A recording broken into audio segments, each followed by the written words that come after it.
Welcome to our room. It's our hope through this tour that you'll get a better sense of who we are as educators and what our philosophy for early childhood education is.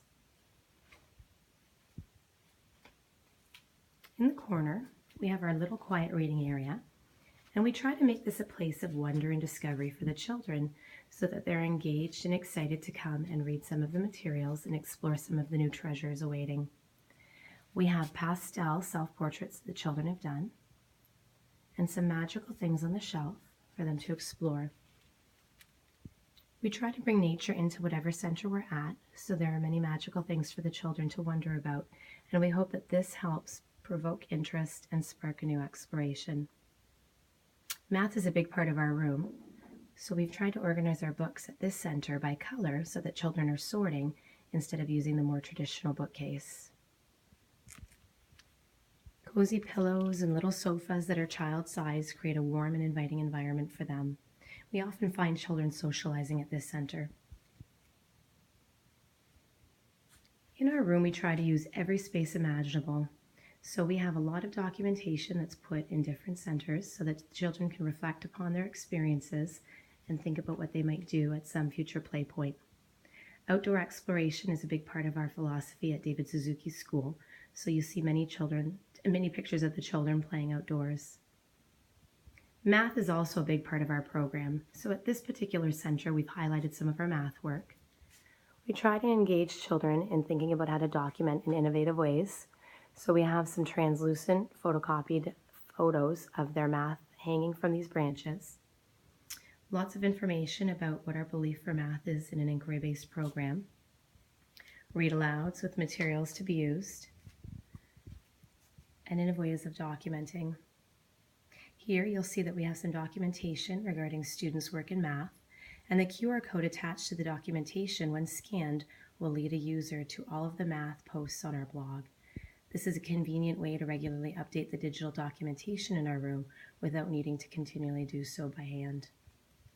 Children are invited and encouraged to use familiar math tools like dominoes, numbers, dice, counters, number lines, etc. in their play. Over here you'll see our drama center. Right now the children have asked that it be set up as a house. It has changed multiple things throughout the year. It's been a vet office, a chocolate shop, we've had a doctor's office, we've had a library, but when the children decide that they want a house center, we put it back to this. We have a chalkboard, lots of writing tools to encourage reading and authentic literacy in the room. Again, documentation on the wall with a QR code that can be scanned so that all of the drama experiences that we've had all year can be highlighted. And many interesting things for the children to use in their play. We love to use real materials, so glass cups, silver tea sets. We find that really engages the children in their learning, and it really validates them as authentic participants in our classroom that are capable of using such materials. Over here is our carpet area. Children do a lot of building here, so we've really highlighted our big blocks. Every day there's a new and interesting structure that's created. On the top of the shelf are more invitations for discovery. Our children really are interested in birds right now, so we've got a number of nests and some books about birds, bird houses. We also like to put interesting, whimsical materials out for the children to discover. So this old hat box was of particular interest to me, and I love the richness of this fabric, so we've decided to display this currently. Our bookshelf has books of interest. Right now, Eric Carle is a big one, so we have those on display. And then on the other side of the bookshelf are clipboards that we have accessible for the children to use whenever they want. This is our writing portfolio wall, and each child has his or her own clipboard.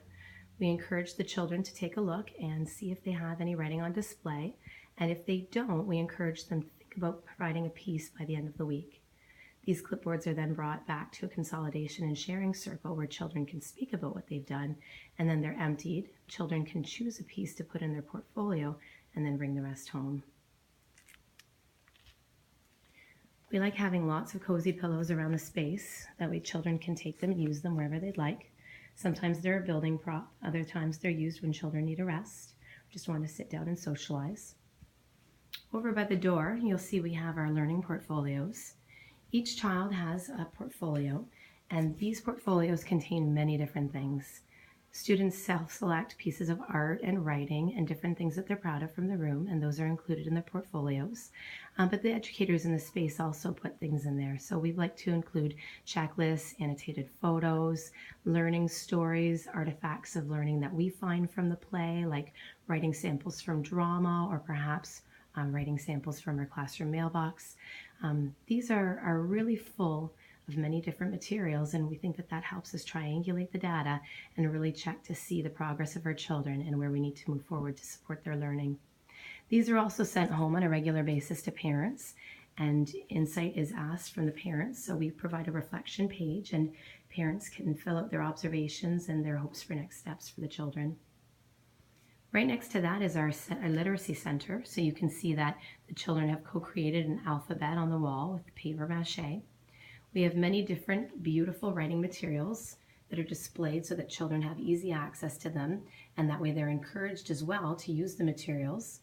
The Writing Center is probably one of our most popular areas because children use it as a foundation for their work in other areas. So they'll come and they'll write letters to their friends or create shopping lists for the house center, or perhaps grab some paper and some writing materials and then draw some architecture plans. Again, many beautiful displays in the room. We love low tables and pillows. So right here we have our loose parts built